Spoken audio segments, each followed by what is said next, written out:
Let me talk about a story that may be the one I got the most messages about over the course of this past week. You may have seen this on social media. Basically, last week, when the political world was focused on the Republican government's assault on free speech of late night comedians and the impending shutdown, Donald Trump signed a memo that is ostensibly meant to go after domestic terrorism and organized political violence. And he was signing this memo in the wake of the murder of Charlie Kirk. And the thing I need to show you about this is what it's called, the countering. It's a whole presidential memoranda countering domestic terrorism and organized political violence. This may be relevant. It's called National Security Presidential Memorandum, NSPM-7. And this goes on for a while, like a lot of these you've seen him sign executive orders or these memos. Those are not the same thing, but there's a lot of writing. Trump never reads it. Like every time he does the press conference where he's seen signing those memos, he always has to have someone else on his staff explain to the public what the hell he's signing. And Trump always responds like he's hearing this for the first time. And then he signs it and he holds it up for the photo op as if anybody cares. But unlike an executive order, this one is scary. And this is the part that is disturbing. One of the couple parts that is disturbing here. Let's read through this together. There are common recurrent motivations and indicia uniting this pattern of violent and terroristic activities under the umbrella of self-described anti-fascism, which, by the way, is a ridiculous sentence because fighting fascism is supposed to be a good thing that we are all supportive of. But Donald Trump is like, oh, yeah, those anti-fascists, those are the bad people. Okay, go on. ... The anti-fascist lie has become the organizing rally cry used by domestic terrorists to wage a violent assault against democratic institutions, which Trump cares about, constitutional rights, ditto, and fundamental American liberties. Yeah, ditto again. But here, read this. This is the big part. Common threads animating this violent conduct include anti-Americanism, anti-capitalism, and anti-Christianity. Support for the overthrow of the United States government, extremism on migration, race, and gender, and hostility toward those who hold traditional American views on family, religion, and morality. Whew. Okay, so he is saying, how do we tell who these baddies are? Who are the evil people in our society? Well, common things that really excite these horrible people that we need to stop, they include anti-Americanism. Well, what happens if I'm criticizing the country because there's a lot to be critical of? If you know anything about American history, we've done some very shameful things in our past, in our immediate past. We are doing it right now. Criticizing the country doesn't mean you hate the country. It means you expect better from our country. But Republicans see that as an ingredient for domestic terrorism. He says anti-capitalism, which again, what does that mean for someone who is a democratic socialist? What if you don't like wealth inequality? I mean, even Elizabeth Warren has said she's not against capitalism. She is against wealth inequality and the way rich people just keep getting richer despite not giving a benefit, not paying taxes on it. Is that a bad thing? Who knew? And anti-Christianity is just funny because, one, who cares if you're anti-Christian? We have religious freedom in this country. And if you are an atheist, like me, I mean, I've heard plenty of Christians say my mere existence as an atheist is anti-Christian. That saying the things I do, advocating for atheism because I happen to think it's right, is that inherently anti-Christian? I have heard that for decades now. I don't believe that to be the case. I think it's against religion. I don't even know if anti is the right word. I think religion is wrong. I think Christianity is wrong. I think Islam is wrong. That doesn't mean I'm against people who believe it. So the phrase anti-Christianity is very much a loaded term. You know what? I will grant them support for the overthrow of the United States government fine. I would agree we shouldn't do that. I just find it hard to believe the Trump administration cares about that, given everything that happened on January 6th. Then they say extremism on migration. So if I like immigrants and I think we should have a good immigration policy, am I an extremist all of a sudden? Because I feel like that's where they're going with this. An extremist on race. So basically, if you support affirmative action, if you believe that the founding of the United States of America has to center around slavery and not what the founding fathers signed in 1776, are you an extremist on race and gender? So if you accept that trans people are people, you're apparently, a possible domestic terrorist. And hostility towards those who hold traditional American views on family, religion, and morality. So basically, anyone who's ever criticized conservative Christians, the Duggar family, religious extremism, purity culture, the idea that you need kids to be happy, that you are supposed to have 10 kids or more, otherwise you're not. What are you doing? If you don't like trad wives. And what is traditional American morality? Because basically we've heard what conservative Christians believe morality is, and I just did that whole story on Robert Morris and what he did. So I don't know. I don't really want to take lessons on morality from people who vote for Donald Trump and forgive child sex predators who happen to be pastors, because they do it all the time. But these are the people that the Trump administration now says are potential domestic terrorists. So apparently we got to be on the lookout for all those people. So all of you watching this right now, you're in big trouble. I'm definitely screwed. I'm everything you are and brown. My entire social media feed is about to get arrested. I mean, everything you just read is literally a government attack on people who value comprehensive education, who don't automatically believe that religion is a virtue, who understand that diversity is good for society, that it's a net positive. I mean, maybe you argue all of this is bluster because criticism is not illegal. The government has tools already to go after legitimate threats. But the memo goes on to say what the administration is going to do about all this. And this is where it gets scary. The United States requires a national strategy to investigate and disrupt networks, entities, and organizations that foment political violence so that law enforcement can intervene in criminal conspiracies before they result in violent political acts. Through this comprehensive strategy, law enforcement will disband and uproot networks, entities, and organizations that promote organized violence, violent intimidation, conspiracies against rights, and other efforts to disrupt the functioning of a democratic society. Here's the thing. If there's an organization that is calling for political violence, that's a problem. I am not supportive of that. But look at how this thing is written. They say, if we believe that your organization is disrupting the functioning of a democratic society, so what? An organization that calls for peaceful protests in the streets, like the No Kings March that's happening in a couple of weeks?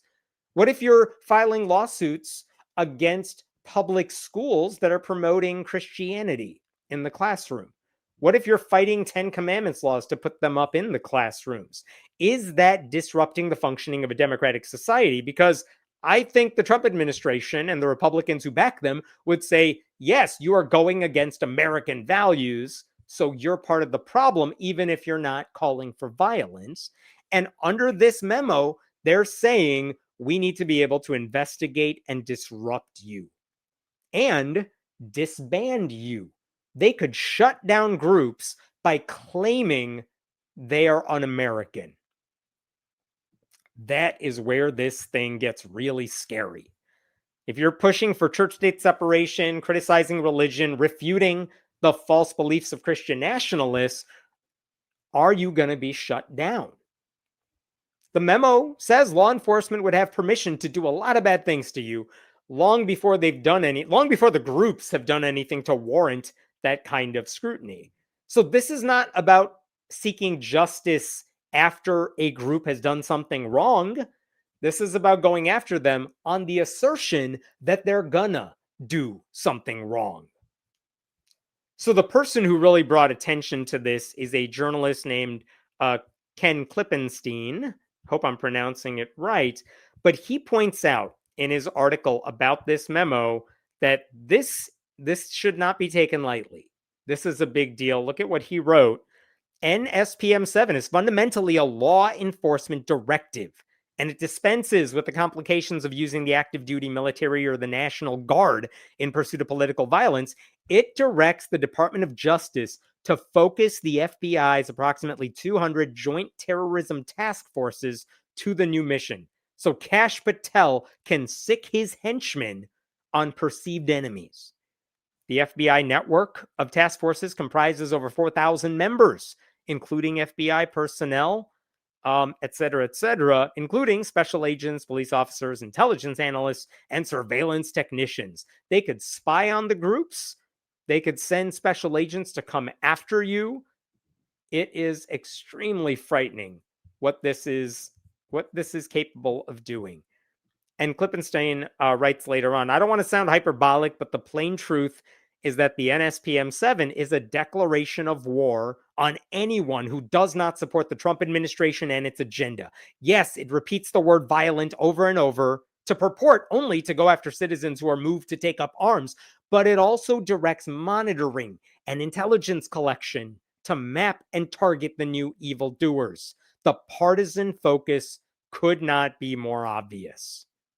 And that is what is scary about this. Keep in mind, none of these so-called enemy groups have to commit or support acts of violence to be the target of this directive.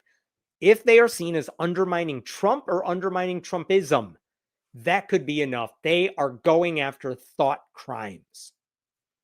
Like, this is the sort of big government, Republican endorsed fascism that so many people, unfortunately, are not taking seriously enough.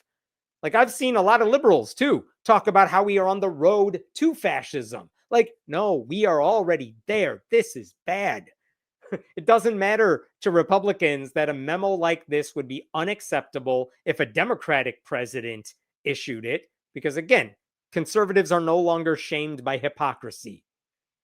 They will look the other way when conservatives commit actual crimes, but they will celebrate memos like this against liberals for committing fake crimes. So, will they use this to go after peaceful protesters or groups that send out warning letters or authors who write about the problem with conservative Christian culture? I also worry, are they going to, here's what I'm genuinely worried about. Do I think they're going to send FBI goons to your house because you posted something critical of the administration? Maybe not. But you know what I am worried about? That they might use the IRS and weaponize it to take away the tax exemptions for left-wing nonprofit groups and church-state separation nonprofit groups. And if you take away their tax exemption, you are making it next to impossible for them to get money from their donors to keep doing the work that they are doing. That is the thing that is possible and scary. Now, since that memo was issued, one thing that I found is somewhat heartening is this article, which says, where did it go? I'm looking for the part I cared about, and it is gone. Here, let me share this with you. From Newsweek, what is NSPM-7? Over 3,000 nonprofits are sounding the alarm on the new Trump directive. And the thing they say here it is, we won't mince words. No president, Democrat or Republican, should have the power to punish nonprofit organizations he disagrees with. That is not about protecting Americans or defending the public interest. It is about using unchecked power to silence opposition and voices he disagrees with. That is un-American and flies in the face of the Constitution, including the First Amendment bar on targeting organizations for their advocacy. So I appreciate that they're doing this. I would also point out, this is from NBC News more recently, these groups, I'll just say this here, they are banding together in an alliance aimed at protecting one another if they become targets of Donald Trump's ire. And basically, what this article is about is saying that a bunch of these groups say they will work together. If you go after one of these groups and you target them because they're saying something you don't like, the ACLU, for example, says we will provide you with lawyers and our staffers to. The big nonprofit groups are saying we're going to help the littler nonprofit groups and we'll protect you against this president, which is a wonderful thing to see. I just wish they didn't need to do it. So it's hard to know for now how seriously the Trump administration will use this directive, how the administration is going to use it to do his bidding, to know who he's targeting and why. And it is possible nonprofits will challenge any targeting in court. But that's part of the problem here. A lot of nonprofits do not have the staff or the resources or the money to fight everything in court, much less against a government where you need a lot of resources to fight back. And even if they have the resources, they now have to stop the work they're doing and redirect their staff and their money to fight these things, which may be part of the point. I mean, at very least, it could lead a lot of them to say, maybe we should not be fighting these battles that we fight right now. Maybe it's better if we self-censor and just hold off for now. And this is one other thing Ken Klippenstein wrote. NSPM-7 is not just about thwarting violent actors. It is about chilling free speech and association. The directive empowers federal task forces to pursue not only organizations deemed in support of violence, but also funders, officers, employees, and indirect financial supporters, which means donors. Under the framework, even speech or advocacy currently considered protected could be swept into criminal exposure. So what's scary is this whole memo basically went under the radar. It was one of many things Trump signed, and there were other things going on in the national news because the Trump administration just throws shit everywhere, and they know you can't follow everything. So I don't think a lot of people knew this was even happening. But I think when you're codifying authoritarianism under the guise of national security, that is scary. Because what are they doing here? They are redefining dissent as terrorism. They are treating ideological opposition as a pre-crime, as if this is Minority Report. Like the Trump administration is doing something so much more dangerous than their overreach of executive power, which they were already doing. This is weaponizing law enforcement to go after your enemies, to strangle democracy. You are not strengthening it. Like there's nothing violent about criticizing Christianity or religion or capitalism or having any hostility against people with traditional views about family and morality and things like that. Republicans just want to delegitimize entire categories of thought because it goes after them and they don't like it. They can't handle it. They're all for free speech unless you go after them, in which case they hate it. So while people are getting distracted by stupid memes that Trump is posting with sombreros on people's heads, this is a real salient threat from the Trump administration. They are directly calling to use the machinery of the state to go after, to surveil, to break up, to criminalize their enemies. That's how authoritarianism works. They redefine dissent as treason, and then they go after you. So this is not just a symbolic memo. This is justification for state-sanctioned persecution. This is not theoretical. And right now, it seems like the best pushback is just resistance from more people who are openly saying they're not going along with it. I have nothing to do with that No Kings March. I think it's the weekend of October 17th, 18th. I have nothing to do with it. But if you're not already going out and marching somewhere with people, go do it. Go join a local progressive organization. I did that locally. And I mean, those little things are important. And of course, if you have an election, vote for the most progressive option you can vote for. I will stop there for now. That was a frightening story. What else we got here? Give me 1 second, Dan. Yeah, the new Red Scare. Yeah, all they have to do is say you're an enemy without any proof, And they're very much trying to McCarthy this whole thing. It is scary. I just hope fewer people fall for it because we know it's happened before. Trump wants unchecked capitalism. He'd benefit from it a great deal. Absolutely. I mean, just right now this week, they're trying to bail out Argentina for like $20 billion. Why? Because a friend of the administration is a billionaire who would stand to make a lot of profit from it. So yeah, a lot of the things the Trump administration is doing now, they don't care about the government shutdown. They'll be fine because they can keep making money. They can keep grifting off of taxpayers. That is what Republicans do. And not a single Republican in office right now seems to have the audacity to speak out against it in any compelling way. Your atheism is anti-blank makes me think they are anti-freedom of religion. Yeah, I mean, they are. The freedom of religion means I get to not believe while they get to. It does. And I wish they cared about it because they all pretend to care about it. But as we have seen, if you're criticizing Christianity, I mean, just look at the pushback after Charlie Kirk died when people said they're quoting things he said.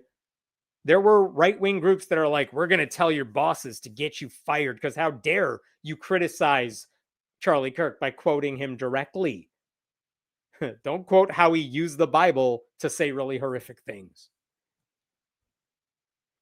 But they don't want democracy. Do they not realize they are the ones who are anti-democracy?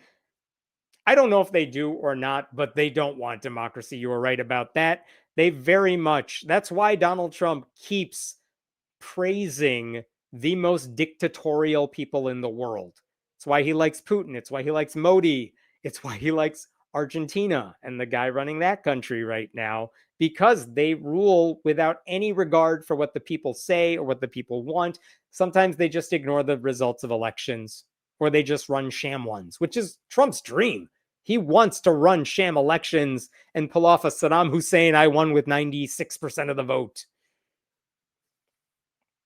I really do worry about you and those others brave enough to speak out. I appreciate that. I'm not worried about me, but I do sometimes worry about some of the people I've seen with really big platforms who are so inspiring because they speak out all the time, and I genuinely hope they're safe and have have bodyguards everywhere they go. I think about that a lot, way more than I wish I needed to. I'll go to the protests on October 18th, even though I never go out in public. That's exactly why. And you know what? That's what your sign should say. I never go outside except for right now.